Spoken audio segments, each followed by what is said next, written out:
Hello, good morning. Today's tutorial video focuses on countable and uncountable nouns. So basically there are a lot of things that we need to focus on when it comes to countable and uncountable, but for this video I decided to focus on just a few parts of it.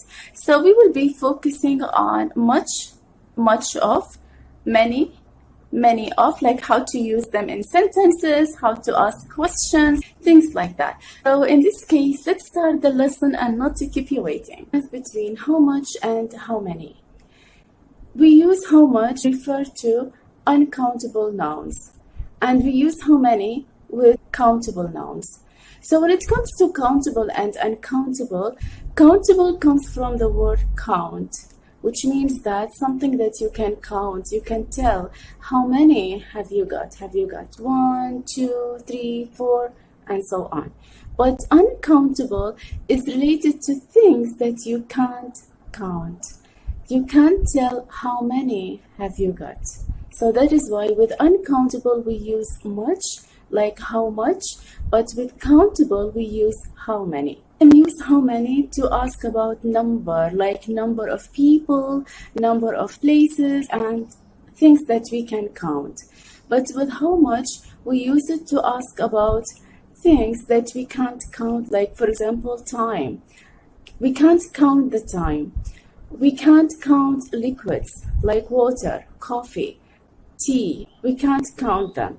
For these things, we need to use how much. If you want to use how much and how many in questions, so what you need to do is that you need to make sure whether the noun that you are using is countable, something that you can count or you can't count. For example, how many students do you have? How many siblings do you have? Let's say, for example, you are talking to someone who likes to have pets, who likes to have animals at home, all right? And you want to know about the number of pets that the person got. So we can say, how many pets have you got? And for how much, we can use it to ask about how much did you spend on your holiday? How much is this? When do we use much of and many of? The only difference is the structure of the sentence. If you want to use much of, you need to make sure that what comes after of should be a, an, or the, or it can be this or that, or it can be possessive or pronouns. But if you want to use much or many, then what comes after should be a noun. So let's look at some examples to understand the idea better. You want to know if there are many students in the class or not. So in this case, we can say, there are many students in the classroom. So after many, we have students, and this is a noun. But if you want to use of, we can say, many of the students are in the classroom. Right?